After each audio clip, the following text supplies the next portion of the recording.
Jadi karena seakan-akan belum melakukan. Indonesia itu dulu kedatangan Islam itu tidak pernah dipertentangkan antara Islam dan negara, sehingga diskusi itu sudah salah karena para wali itu tidak pernah mempertentangkan Islam dan keindonesiaan atau kebinekaan. Satu, bahwa para wali itu misinya dakwah. Di mana-mana dakwah itu pasti ketemu yang berbeda, mulai beda agama, beda pilihan madhab, beda tradisi, beda kultur. Jadi itu tidak perlu dipertentangkan, tapi malah itu jadi lahan dakwah. Sehingga kita ini kalau diminta diskusi hubungan negara dan agama malah bingung, memangnya kenapa? Itu seperti dulu zaman P4, saya punya kawan di Jogja, teman saya nulis tafsir Profesor Zaini, itu pernah zaman Pak Erto disuruh sosialisasi P4 di Papua. Apa hubungan Pancasila dan UUD 45? Itu orang Papua jawab, hubungannya baik-baik saja Pak. Jadi yang unik itu ketika disuruh baca Pancasila, 1 Pancasila, 2 ketuhanan yang Maha Esa. Nah, akhirnya 6 kan? Kenapa Pancasila jadi 6? Yang unik itu ketika ditanya, ini saya melihat langsung di TV 7 itu, Indonesiaku ini. Ada anak-anak kecil ditanya, bendera ini milik siapa? Bendera merah putih itu. Jawabannya apa? Milik sekolahan Pak. Karena memang milik sekolahan. Itu yang tanya itu kaget. Milik sekolahan Pak. Nah, tentang tema ini mohon dibaca ini langsung start ya, langsung serius, karena tadi sudah kayak jurkam tadi, ini yang langsung khas ilmuwan. Ini sebagai penghormatan saya pada Yunisma, ini khas keilmuan. Imam Zuhri adalah gurunya Imam Malik. Ya, saya ulang lagi ya, Imam Zuhri adalah gurunya Imam Malik. Halaman 29. Ini langsung start saya baca halaman 29. Nah, ini terutama yang para punggawa-punggawa ini. Saya baca ya. Ini teks tidak ada yang saya rubah, memang persis seperti ini. Bismillahirrahmanirrahim. Yaqulu Zuhri, ini gurunya Imam Malik. Fama futiha fil islami fathun qablahu kana a'zama minhu.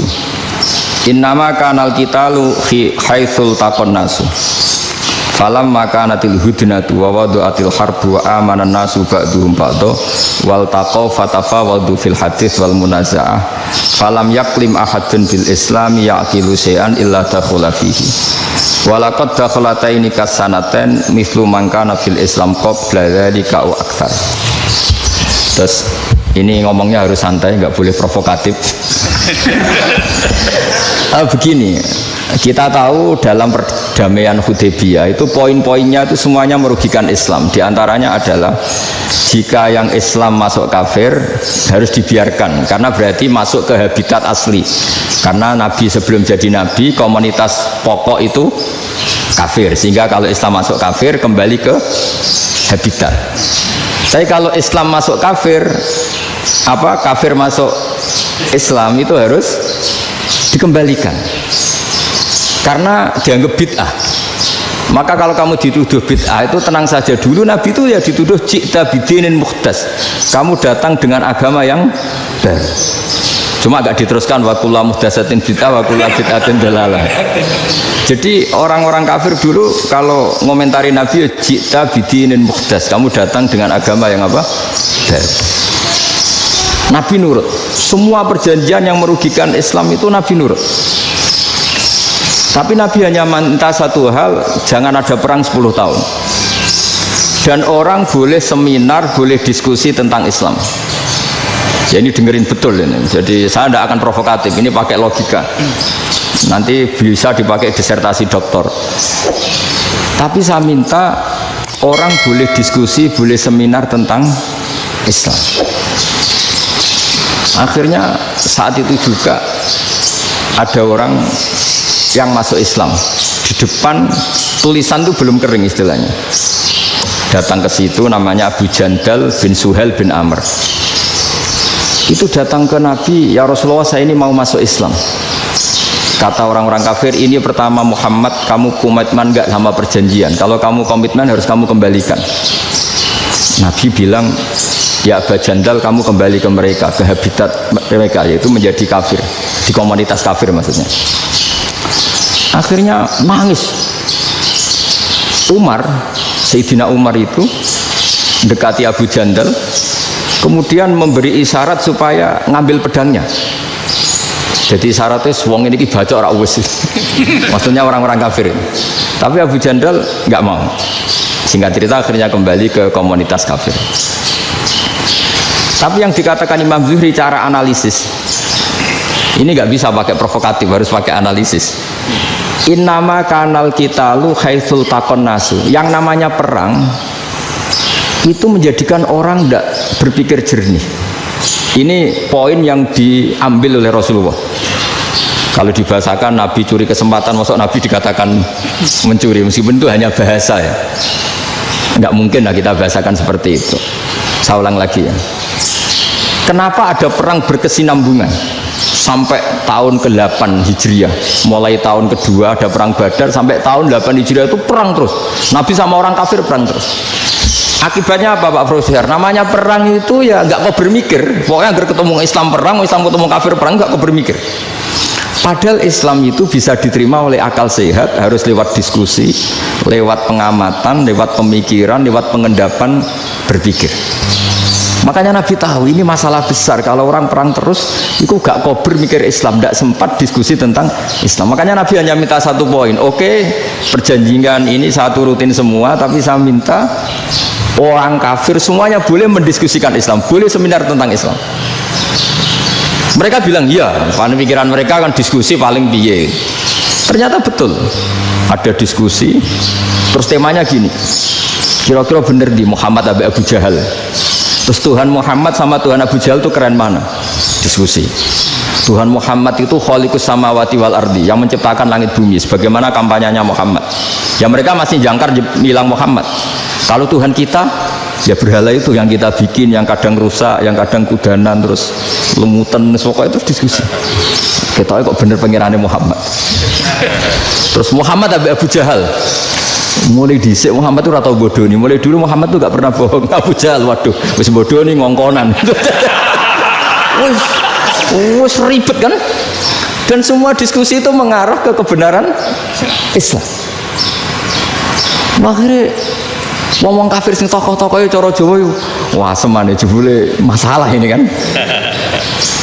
Artinya gini, kalau kita ingin Indonesia damai, sebenarnya yang untung itu Islam.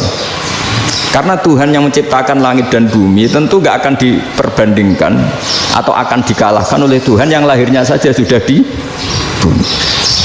Misalnya kita menjual Tuhan Allah, siapa itu yang menciptakan langit bumi, yang ada sebelum langit bumi, bandingkan dengan Tuhan yang lahirnya di bumi, ada tanggal lahirnya, ada aktenya, itu kan sudah ribet kan. Begitu juga kalau memperbandingkan tokoh, Muhammad itu siapa? Tokoh yang bisa menyatukan pan Arabik, tokoh yang begini-begini, yang sayang istri, sayang keluarga, dibandingkan dengan tokoh Abu Jahal, Abu Lahab yang corong jauh penggaweannya yang merugikan orang lain. Akhirnya orang itu mulai tertarik sama Islam. Makanya kata Az-Zuhri pakai bahasa dulu, falam yaklim ahadun bil Islam. Tapi kalau sekarang yang populer itu bahasa yatakallam. Sebenarnya yang benar itu bahasa kalimah yaklimu kalaman, karena masdarnya itu kalam, berarti sulasi nopo mujarrad. Tapi di fi'ilnya itu mujarradnya enggak kelaku. Jadi di fi'ilnya takallama yatakallamu, tapi untuk masdarnya yang kelaku kalaman. Jadi ini agak unik, agak enggak lazim. Mestinya kan takallama yatakallamu takalluman, tapi di masdarnya kalam populer, tapi di fi'ilnya tidak populer. Saya teruskan ya, ini penting sekali. Jadi menjual Islam, kalau boleh dibahasakan menjual, itu tetap enak dalam kondisi damai. Karena kalau kita perang, itu bawaannya kalau ketemu ya perang, kalau ketemu perang, sehingga orang itu rakober diskusi dulu, saat bener Islam sampai kafir itu bener di. Karena tidak kober diskusi, tidak sempat diskusi, orang yang milih yang kafir. Karena yang mayoritas yang kuat, sementara Islam zaman itu lemah. Lah Nabi itu yang diminta hudnah, yang penting kita damai. Terus orang boleh mendiskusikan benar mana kita dan mereka. Ya setelah diskusi ya tadi kan nggak mungkin Allah yang begitu keren hebat pencipta langit bumi dibandingkan berhala yang mengurus dirinya sendiri saja tidak bisa. Walhasil terus orang mulai tertarik sama Islam dan aturannya nggak boleh dilarang diskusi itu. Nah makanya saya pernah ditanya beberapa profesor di Jogja, Gus, suatu saat kalau kampus paling keren di Jogja ini ada Islamic Studies, kemudian pengajarnya dari berbagai agama, ini riskan nggak bagi Islam? Saya jawab, asal yang didiskusikan Islam itu nggak masalah, yang repot itu nak umat Islam. Karena kalau umat Islam yang jadi percontohan, banyak raja yang dolim, banyak pemimpin muslim yang dolim, terus identik dengan Islam itu jadi dolim, kan ribet. Ya kalau pas umat Islam, kalau Islam yang kumat kan jadi masalah kan. Nah ini kan terus jadi beda umat Islam sama Islam yang lagi apa? Kumat. Singkat cerita terus Islam mendapat posisi yang luar biasa. Nah makanya di sini diistilahkan falam makanatil hudnah, ketika ada perdamaian wa amanan nasu ba'dum ba'do, orang merasa aman, itu fatafawadu fil hadis wal munazaah, mereka berdebat. Munazaah itu berdebat, keren mana konsep Muhammad dengan konsep Abu Jahal, keren mana konsep Tuhannya Muhammad dengan Tuhan kita, terus diskusi. Dan mereka akhirnya ikrar, wah yang benar ya Muhammad lah. Di mana-mana Tuhan tuh ya sebelum langit dan bumi, di mana-mana Tuhan yang punya reputasi menciptakan. Masa Tuhan reputasinya diciptakan, kayak berhala dan sebagainya. Ibadah juga gitu. Ibadah wong kafir itu kalau tawaf itu telanjang, ibadah Muhammad santun pakai pakaian. Terus akhirnya mereka mulai tertarik Islam. Sehingga saya lihat di beberapa tafsir, saya memang tidak akan ngomong yang tidak serius, ngergani Unisma ben sawangane pemikir serius. Di Quran itu sampean lihat di tafsir Tobari itu ada ayat bal naqzifu bil haqqi 'alal batil fayadmaghuhu fa idza huwa zahid. Qadzafa itu kalau di kamus tak lihat itu takallama bila dalilin. Qadzafa itu ya pokoknya sekenanya. Artinya gini, kebenaran Islam atau kebenaran hak itu kamu taruh sekenanya saja itu tetap menang. Apalagi kamu taruh secara teratur, kamu taruh sekenanya saja itu tetap menang. Sehingga di sini banyak sahabat yang hidup di Cina. Sekarang juga banyak orang alim yang milih hidup di Amerika, banyak orang alim yang milih hidup di Inggris. Dan mereka pede, percaya diri, karena kebenaran itu kamu letakkan di mana saja, itu tetap akan menang, akan menemukan momentum kemenangannya. Misalnya gini, contoh paling gampang.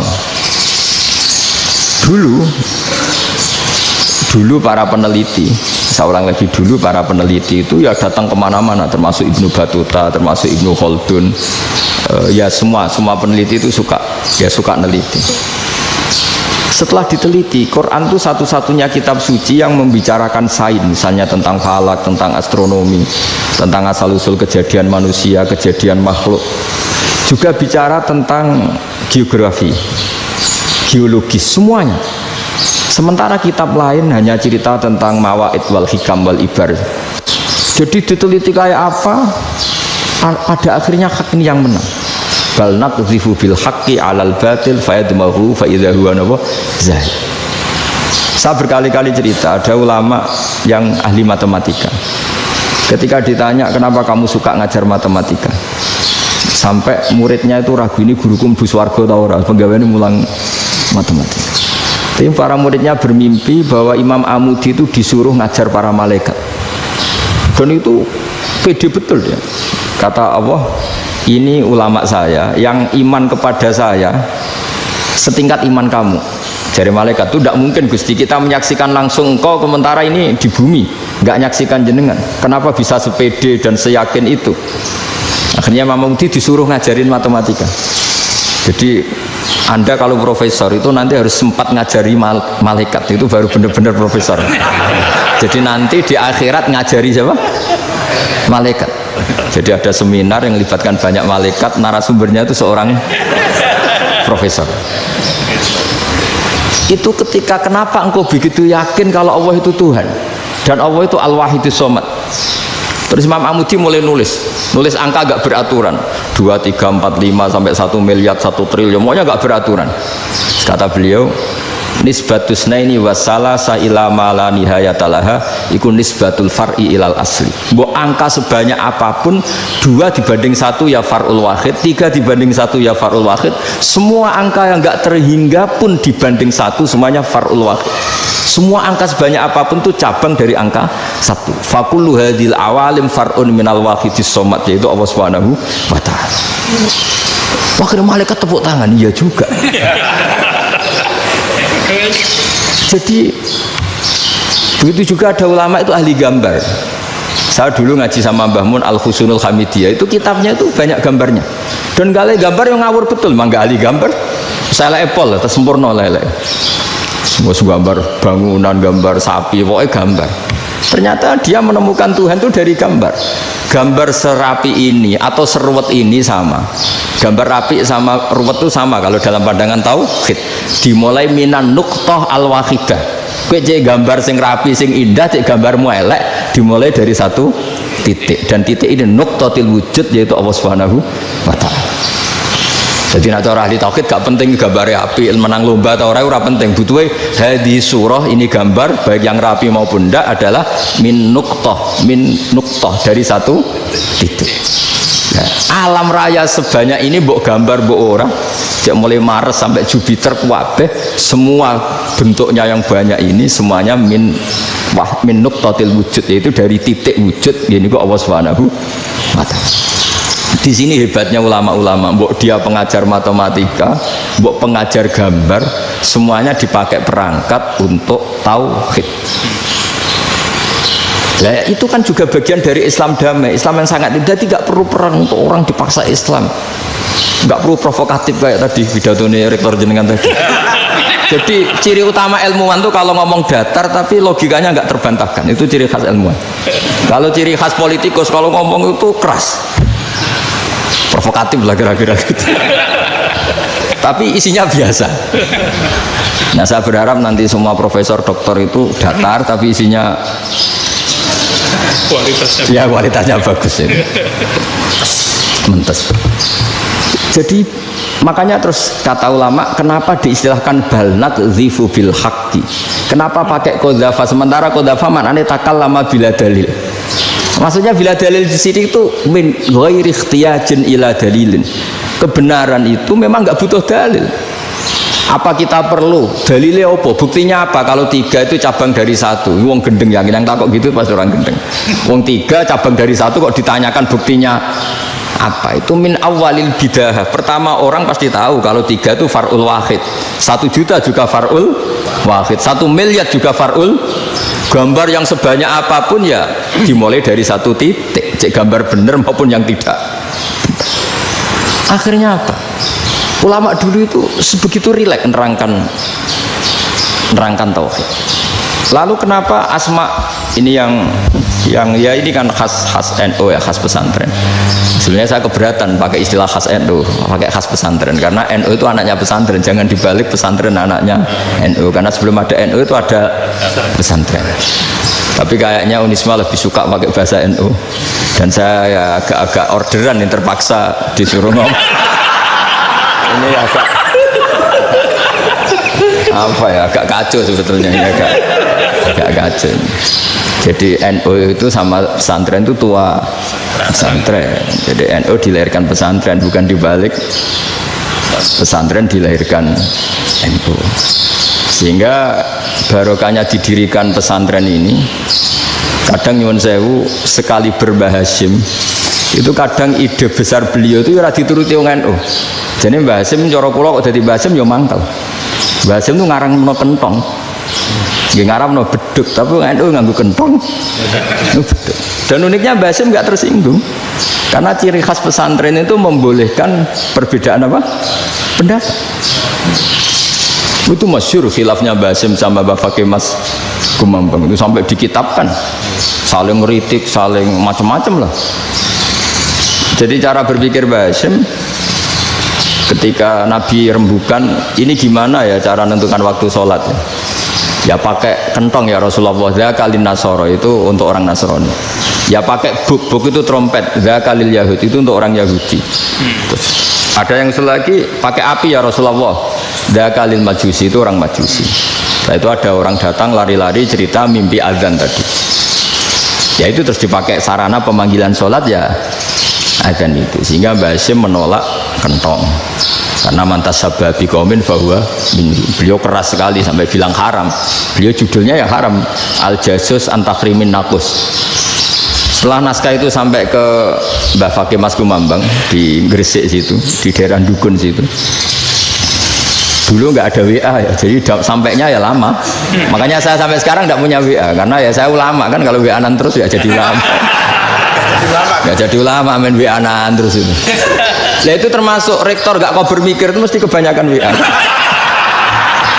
Karena kan otaknya didikte oleh sesuatu yang masuk. Sesuatu yang dilihat itu kan pasti mendikte kita.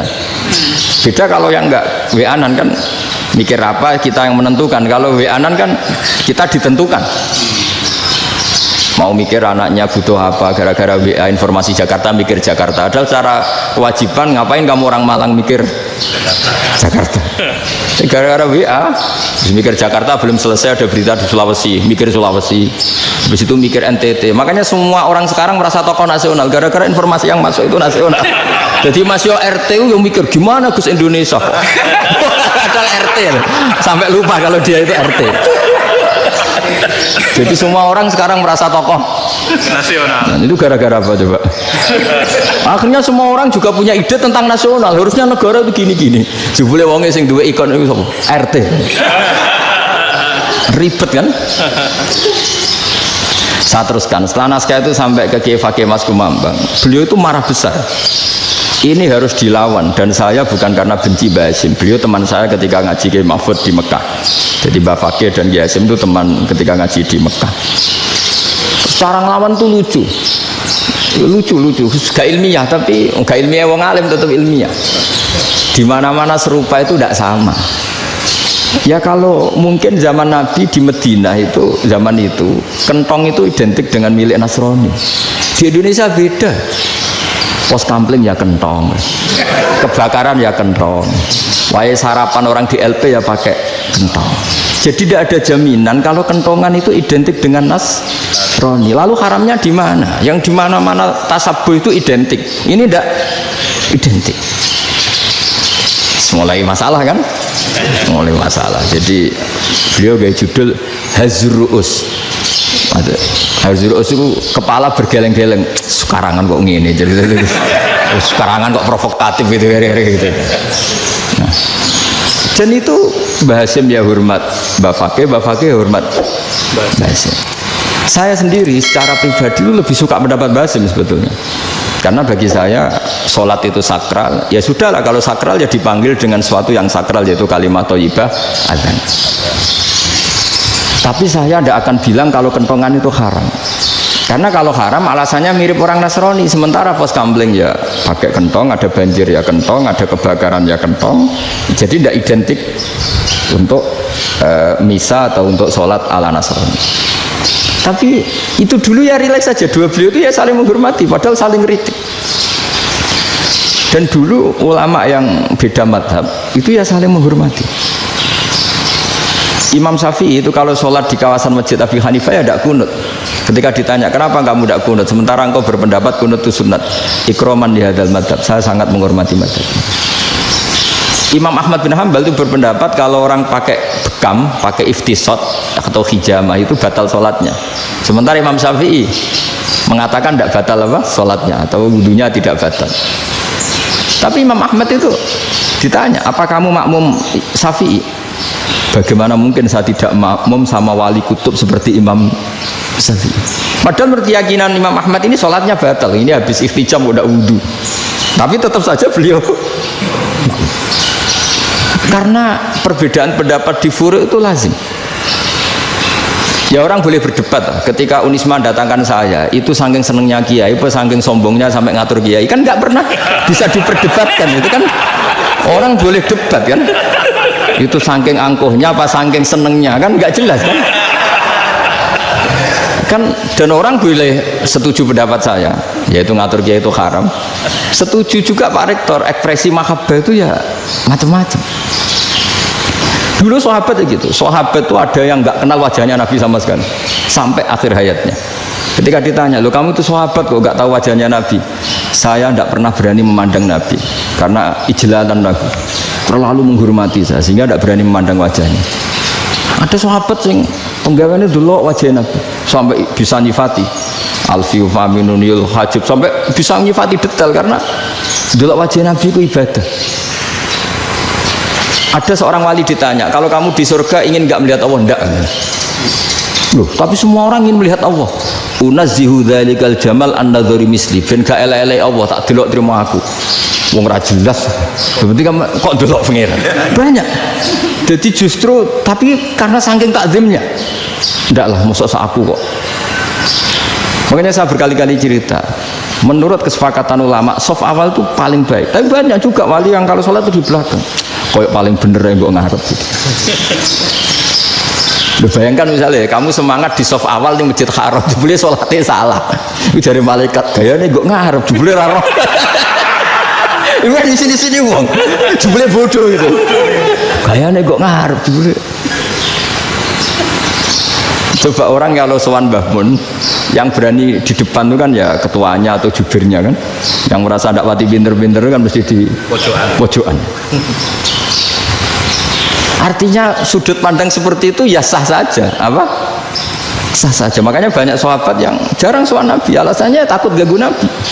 Banyak yang sering sowan Nabi, alasannya seneng Nabi. Yang sowan ya seneng Nabi, yang nggak sowan alasannya seneng. Loh, Nabi itu tokoh, punya keluarga, punya anak. Kalau saya sering sowan berarti sering ganggu. Yang sering sowan dia alasan ini khazanah kita harus istifadah. Jadi zaman dulu dia biasa dua sahabat, yang satu milih mahabbah itu milih sering sowan, yang satu juga mahabbah milih tidak sering. Karena pertanyaannya bisa dibalik kan, sering sowan apa sering ganggu coba. Nabi Abedar, assalamualaikum. Nabi nimang cucunya, assalamualaikum. Ayo bener yang sowan apa bener yang enggak kalau seperti itu. Akhirnya terus diatur sedemikian rupa oleh Quran. Walau annahum sabaru hatta takhruja ilaihim lakana khairal lahum. Jadi sahabat kalau mau sowan Nabi ya nunggu di Sufah. Kalau Nabi keluar berarti milik publik. Sekali masuk ke dalam tidak ada berapa yang berani sowan. La tadkhulu buyutan nabi illa ayyudzana lakum. Kalau soal sampai masuk dalam harus nunggu dipanggil. Karena sekali Nabi masuk dalam itu milik privat keluarga, milik istrinya, milik cucunya, milik keluarganya. Jadi Nabi sekali keluar ke ruang itu berarti milik publik. Itu terus jalan tengah. Karena kalau langsung masuk, bayangkan saya itu sering menyaksikan Mbah Mun habis ngaji 2,5 jam ngaji Jalalain, baru masuk assalamualaikum. Padahal yai mungkin mau ke kamar mandi, mau ini itu. Jadi dulu itu Quran sangat modern, sebelum ada dokter ngatur tamu, rektor ngatur tamu itu Islam sudah modern. Dia kan nggak fair kan? Misalnya saya ke Unisma harus janjian pakai ini, terus kalau misalnya kesini selonang-selonang kan lucu kan, mentang-mentang kiai terus juga sowan-sowanan selonang-selonang. Padahal kalau kita mau ke mereka pakai protokol.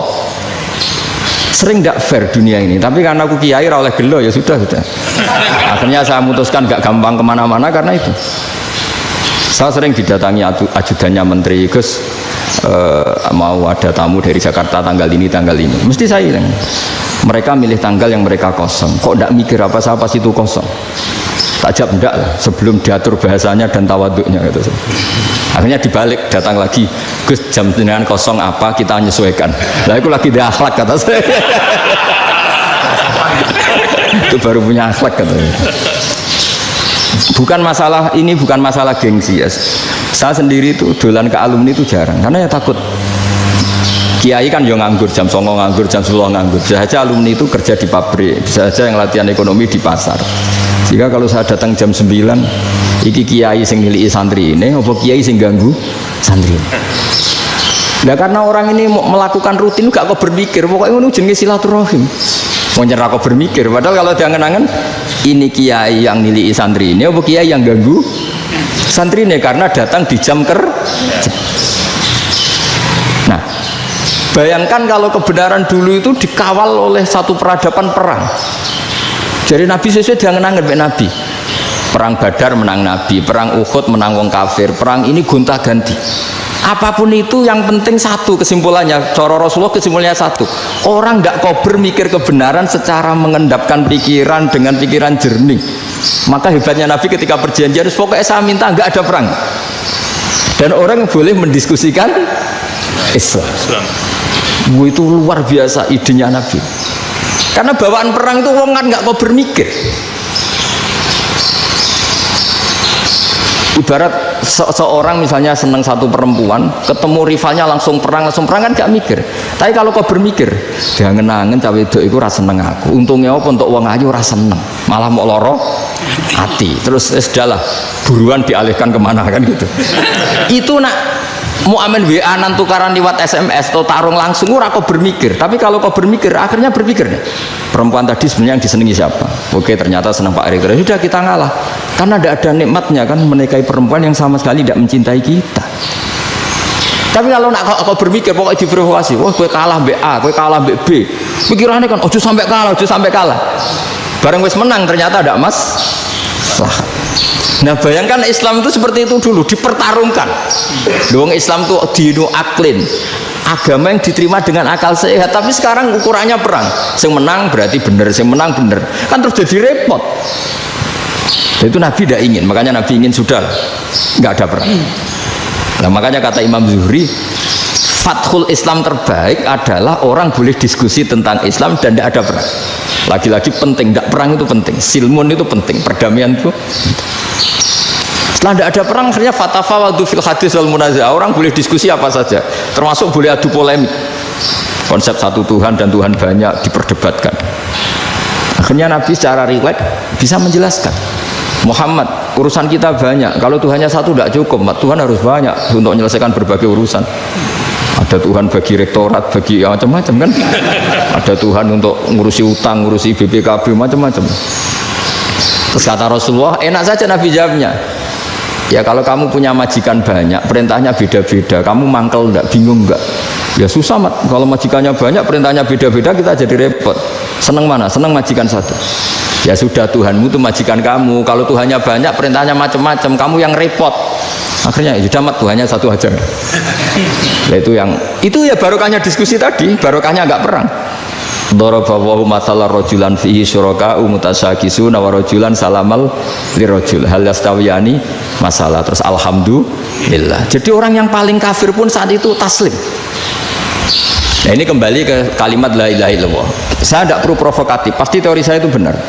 Bukan saya bilang benar itu karena sombong, enggak. Ini sesuai teks. Misalnya begini, benar enggak kelompok takfiri yang suka ngafirkan orang lain? Itu pasti tidak benar. Logikanya gampang. Orang yang kafir 70 tahun saja dengan melafadzkan la ilaha illallah menjadi muslim. Masa dengan kalimat yang sama yang muslim menjadi kafir? Itu logikanya kan nggak ketemu. Orang kafir 70 tahun untuk menjadi muslim disuruh baca apa? La ilaha illallah. Tapi gara-gara baca la ilaha illallah nyekel patok jadi kafir. Pertanyaannya, loh ini kalimat apa? Kalimat untuk mengkafirkan apa kalimat untuk mengislamkan? Karena yang kafir dengan kalimat itu menjadi Islam, ternyata yang Islam dengan kalimat itu menjadi kafir. Itu ketemu nggak? Cara logika itu kan nggak ketemu kan? Makanya cara pikirannya Abul Hasan Asadili, dan saya setuju pikiran itu. Istighfar ini boleh orang Jawa Timur protes karena kadang beda manhaj, tapi jangan protes saya, protes Abul Hasan Asadili, kualat mesti sampean. Ketua Torekoh napa? Sadiliyah. Cara madzhab Sadili, dan Anda boleh berbeda madzhab, mencari khasnya wong kampus itu wani beda. Beda kapasitas lah, pokoknya butuhnya beda. Dan ketok pinter, ketok kritis tuh. Cara madzhab Abul Hasan Asadili itu gini Pak Rektor. Jadi istighfar itu baik, tapi ba'da kamali tauhid, setelah tauhidnya itu benar. Alasan beliau masuk akal. Ketika ada ayat fa'alam annahu la ilaha illallah wastaghfir li dzambik bihadil kalimah. Jadi orang boleh istighfar setelah tauhidnya benar. Alasannya Abdul Hasan Asadili begini. Qul lil ladzina kafaru iyantahu yughfar lahum ma qad salaf. Katakan kepada mereka yang kafir, sekali mereka tidak kafir, maka otomatis dosanya masa lalu diampuni. Pertanyaannya, yang bisa menghentikan kekafiran itu kalimat apa? La ilaha illallah. Dengan hanya melafadzkan la ilaha illallah Muhammadur Rasulullah, langsung yufar lahum ma qad salaf, langsung dosanya diampuni. Berarti yang menjadi pengampun dosa lah, penyebab pengampunan itu apa? La ilaha illallah. Itu bahkan orang kafir belum istighfar. Di ayat itu kan Allah gak mensyaratkan setelah la ilaha illallah istighfar baru diampuni, enggak. Asal la ilaha illallah langsung yufar lahum makot salah.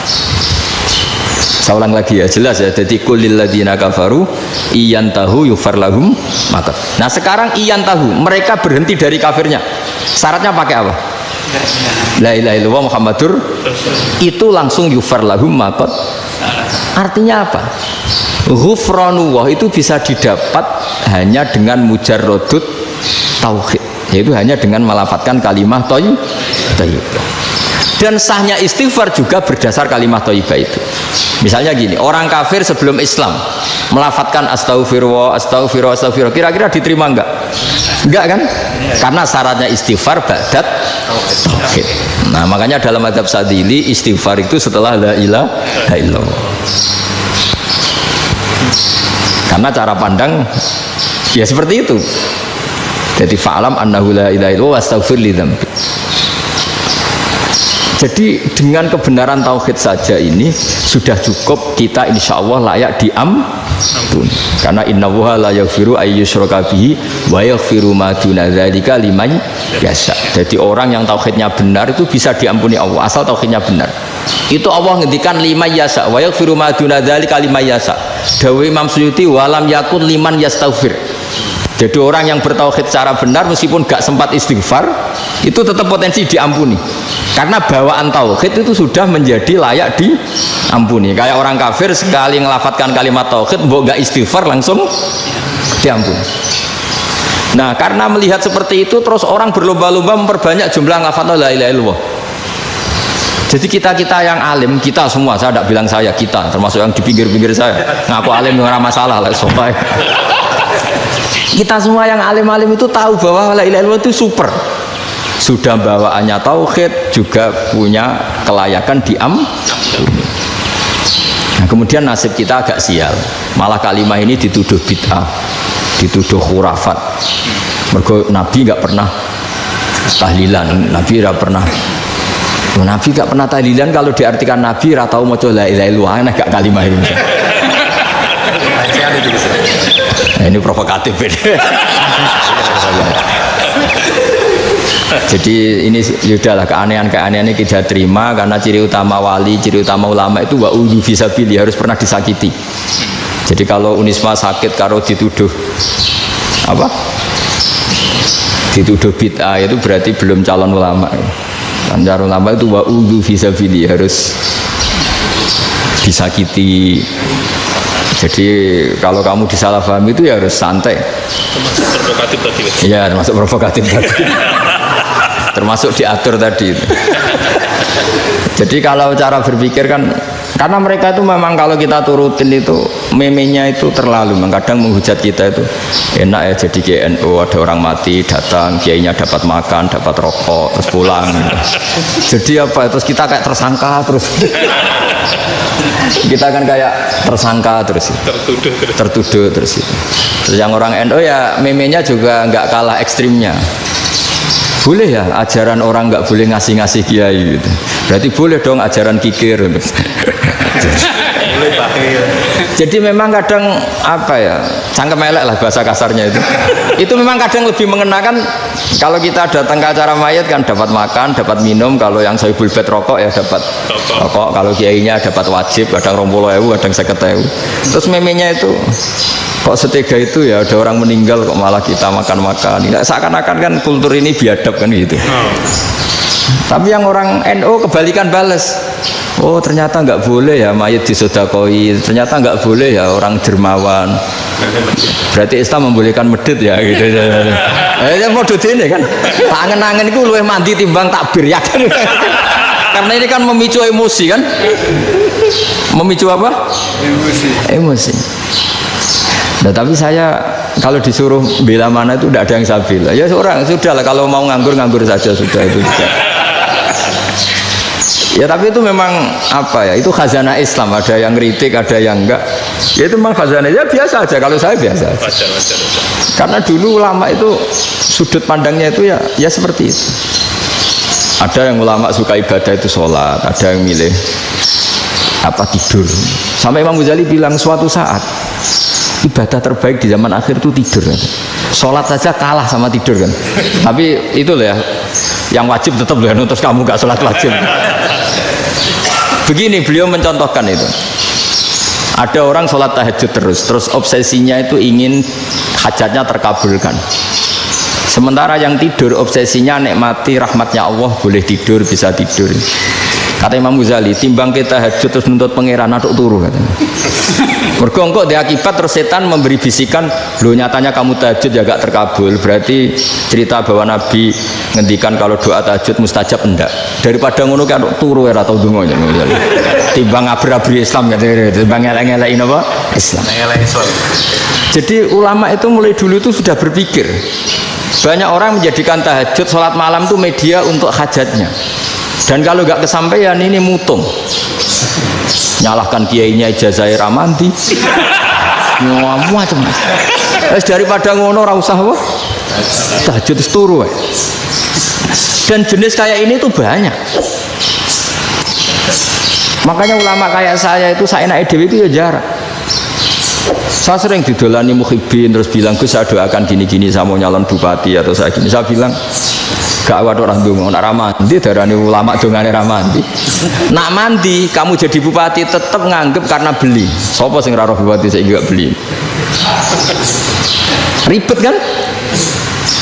Ketika mereka jadi ngunsurkan doa kamu apa karena kemarin beli?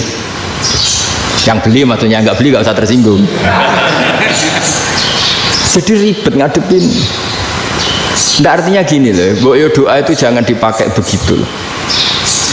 Kalau minta nasihat, tak nasihati jadi bupati yang baik, gubernur yang. Kalau minta doa itu resikonya. Akhirnya gigi kalau diminta doa ya doa, sebenarnya diisinya itu gak doa kemenangan. Selamat. Itu mas selamat gitu. Karena ribet. Makanya Islam itu doa itu setelah iman. Aturan iman benar baru doa. Aturan iman benar termasuk Allah itu yaf'alu ma yasha, boleh melakukan yang dikehendaki. Allah nggak boleh terdikte oleh doa kita, nggak boleh. Ya saya ulang lagi ya, madzhab Hasan Asyadzili ini khas kita. Jadi la ilaha illallah itu didahulukan sebelum istighfar. Tapi kebalikannya madzhab Imam Sanusi itu dibalik. La ilaha illallah itu kalimat yang sakral. Karena yang sakral dibutuhkan muqaddimah, yaitu yang melafadzkan harus yang sudah bersih, yang sudah steril baru melafadzkan la ilaha illallah. Maka dalam madzhab Sanusiyah istighfar dulu baru la ilaha illallah. Nah dalam madzhab Abul Hasan Asyadzili kebalikan, istighfar itu sah setelah sahnya tauhid. Kamu ikut mana tuh? Asyadzili apa Sanusiyah? Alhamdulillah sama-sama tidak paham, ya sudah. Akhirnya sudah, ya nggak kemana-mana kan gitu. Jadi apa ya?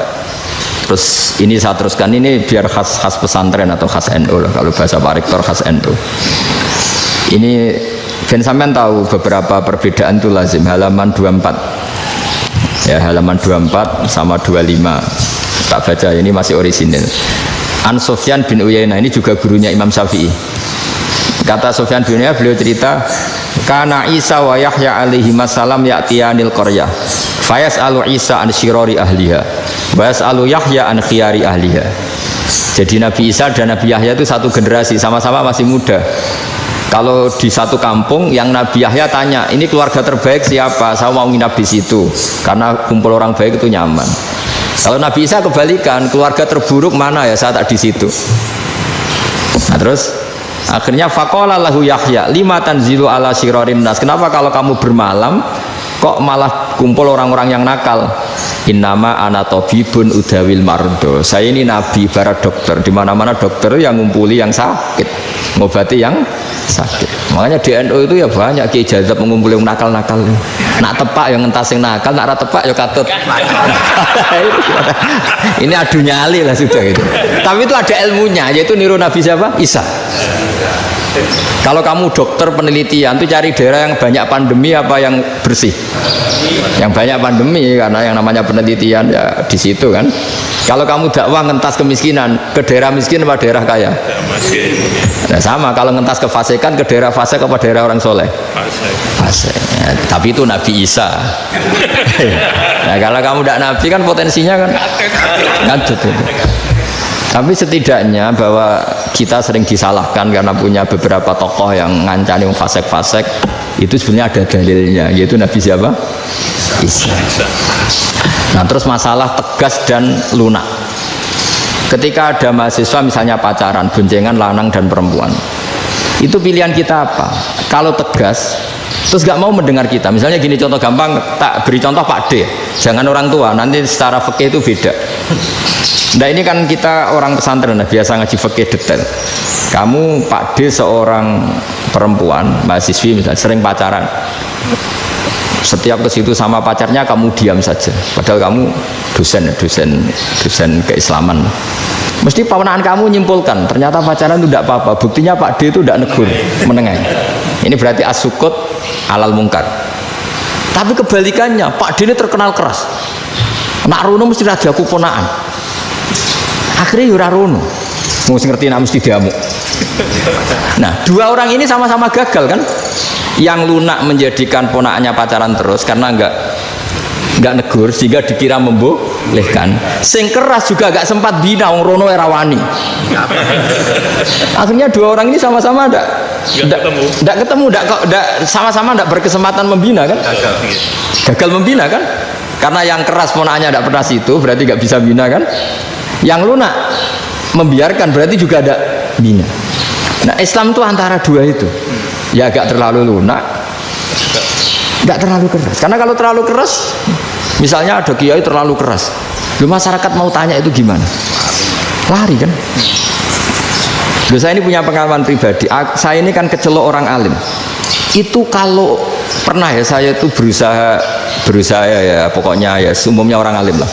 Tenang, terus anteng, enggak gejlok-gejlokan. Itu enggak ada yang tanya. Saya mimpi ketemu beberapa ulama itu disalahkan. Terus umat saya kalau mau tanya itu ke siapa? Wong alim wis wibawa, meneng tambah banget wibawane.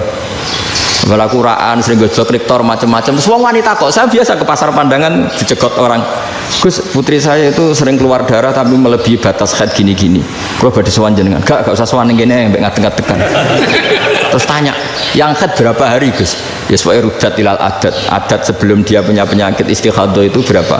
6 hari ya sudah, kembali 6 hari lainnya mustahadah, tetap sholat, tetap normal. Tapi kalau saya wibawa moro pasar go tasbih duwilu. Iku mesti wong salaman njaluk donga yakin. Tapi baru kayak rada uraan ketemu wong-wong, dol pening ndi? Maaf pening ndi? Gus beneran Gus ketemu jenengan kula wingi badhe tuwa kok. Akhirnya tanya.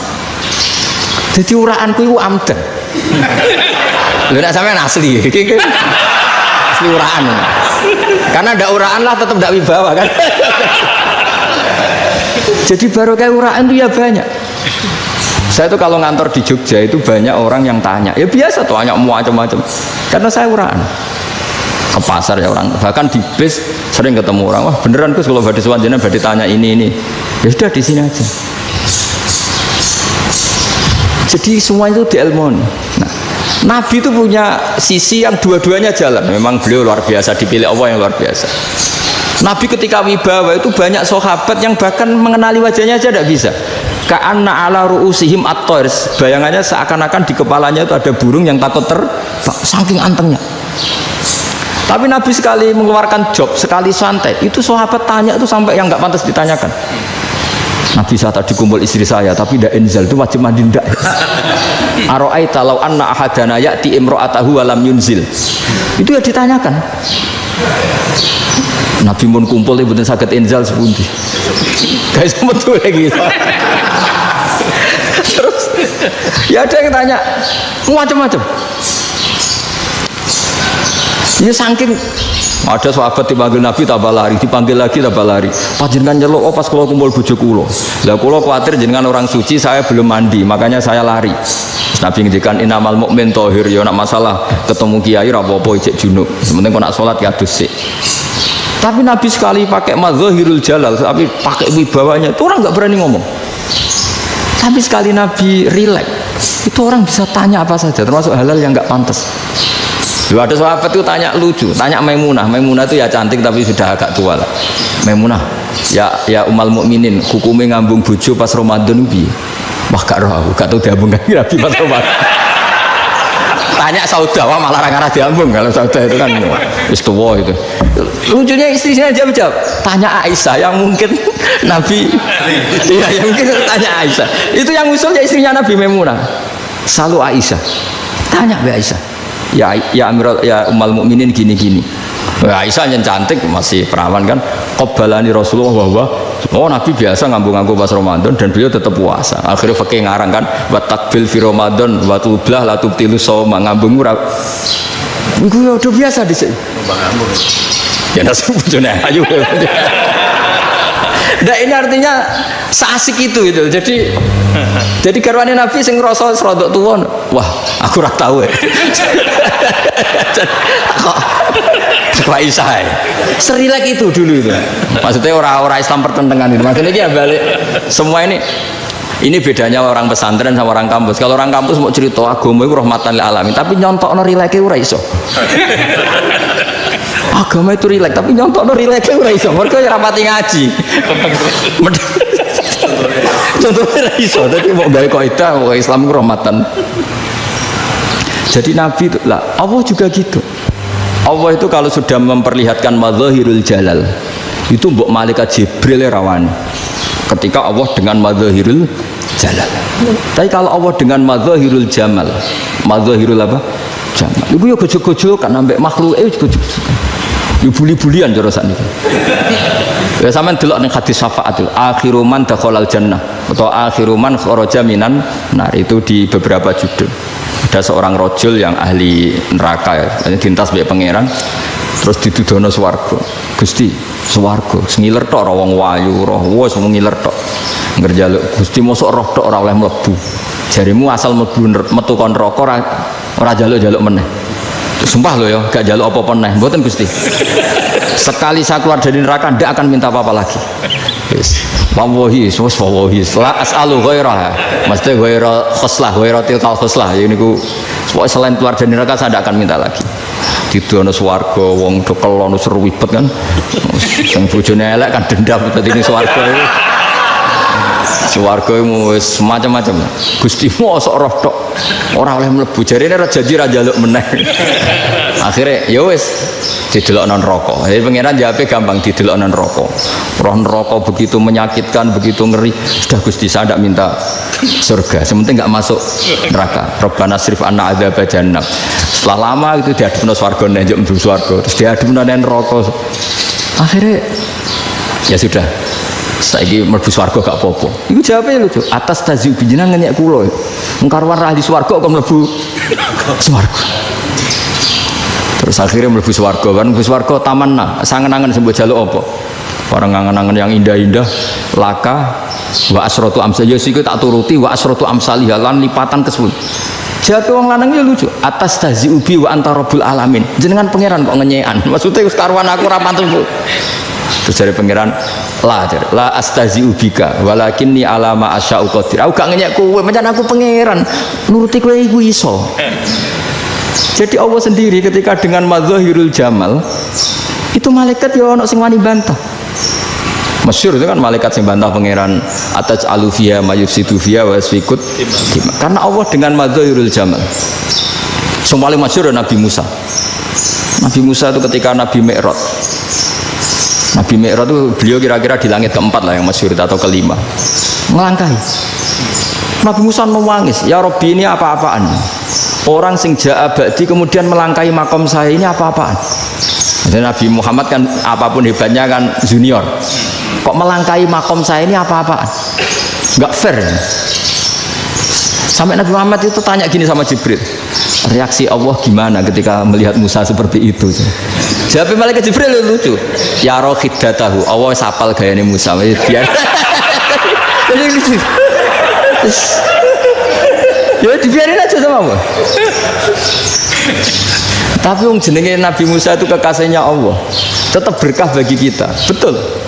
Ketika setelah Mi'raj diwajibkan sholat 50, gentenan Nabi Musa kelihatan nabinya. Sebenarnya Nabi Musa itu sebetulnya loh, gak nguntungkan kita sebetulnya. Tapi yang nguntungkan, sebenarnya tidak niat nguntungkan kita, tapi nguntungkan. Nabi Ibrahim kan di langit ke-6, keren. Konti dong ketemu Allah ngeten-ngeten kan sholat seket. Karena Nabi Ibrahim terkenal Nabi baik, ada bantah. Bareng Nabi Musa. Kenapa diceluk pangeran? Kalau akan sholat ping seket. Inna ummataka la tutiku dalik. Wah, gak kuat umatmu. Serai-rai ke umatmu orang arah kuat seket. Tapi sebenarnya Nabi Musa itu niatnya bukan membela kita. Fa inna ummati la umatku sing gagah-gagah ra iso meneh umat. Berarti sebetulnya ya itu masih pakai gengsinya gitu. Wes ngono-ngono lah sementing kita untung. Sebetulnya dia itu enggak terima wong umat saya aja yang lebih kuat. Enggak kuat apalagi umatnya. Dan terus sebut ini irji ila rabbika fas'alhu takhfif. Itu berarti Allah dengan madzahirul jamal. Sudahlah, datang ke Allah minta keringanan. Allah itu baik. Minta, ambek Allah itu ringanan mau 5 tok. Jadi cek 45. Balik ke Nabi Musa, piro 45, cek ra kuat umat. Wong umat kowe ra kuat dadi sebenarnya dia bilang umat kowe ra kuat. Lho cara Nabi Muhammad model wong Malang, yo beda umatku mbek umatmu. Ribet kan? Itu. Lho Nabi Muhammad kan enggak seperti itu kan? Enggak punya akhlak Malang kan, akhlak. Maksudnya akhlaknya mujur itu, akhlak yang baik gitu. Ya akhlak yang mujur, bukan yang Malang gitu. Jadi Nabi ya manut. Tinggal 40 kan, dikurangi lagi 35 sampai 9 kali kan, masyhur itu. Ya kan kalau dikurangi 55 kan berarti turun naik kan 9 kali. Itu setelah 5 itu Nabi Musa cek usul masih ragu. Itu cara Nabi munggah nentek. Ini entek ya. Terus, iya doa tuntas betul. Sebebas. Terus munggah ado-ado laopo. Ngapain itu? Akhirnya Nabi Muhammad sudah sampun ya kalimah Allah, saya ini malu sama Allah Musa. Sudah 9 kali dan diturutin terus. Jadi Allah kalau dengan madzahirul jamal itu Nabi Musa biasa nego sama Allah. Tapi ketika Allah dengan madzahirul jalal itu Nabi Musa enggak berani. Yaitu di hadis syafa'ah. Hadis syafa'ah ketika manusia datang ke Nabi Adam, ya tuna Adam. Ya Adam anta abul basar ngene isfa'li ana inda rabbik. Kamu saya minta mensafaati kita. Nabi Musa, Nabi Adam inna rabbi qad ghadibal yawma ghadaban lam yaghdab qablahu mislah wa la yaghdab ba'dahu mislah. Ini Allah sedang murka besar dan tidak akan murka seperti ini lagi. Sudah saya tidak berani, nafsi. Nabi Ibrahim enggak, termasuk Nabi Musa ketika di itu ya enggak berani. Karena Allah dengan madzahirul jalal. Itu Nabi Musa enggak berani. Sudah saya sendiri itu pernah salah. Yaitu saya membunuh seseorang yang enggak disuruh oleh Allah membunuh itu, yang pas jotosi orang Kipti. Akhirnya datang ke Nabi Muhammad. Pas ke Nabi Muhammad Allah dengan madzahirul jamal. Apa dengan madzahirul jamal sampai Kanjeng Nabi ngendikan analah saya akan memintakan syafaat kalian. Terus fa ahmadu rabbi bima hamida allamaniha rabbi. Saya muji Allah dengan pujian-pujian yang orang lain tidak tahu, hanya saya yang diajari, kata Rasulullah. Nah di sini menurut banyak ulama termasuk kitab yang saya baca, kenapa Muhammad sebagian namanya Ahmadu? Itu dari af'al tafdil Eva Muhammadun Ahmadu min ghairihi. Muhammad Rasulullah itu kalau muji Allah di atas cara mujinya Nabi yang lain. Jadi Ahmadu bukan dari fi'il mudhari' lil mutakallim tapi dari af'al apa? Tafdil. Fa Muhammadun Ahmadu min ghairihi. Bahwa Kanjeng Nabi Muhammad sallallahu alaihi wasallam itu cara mujinya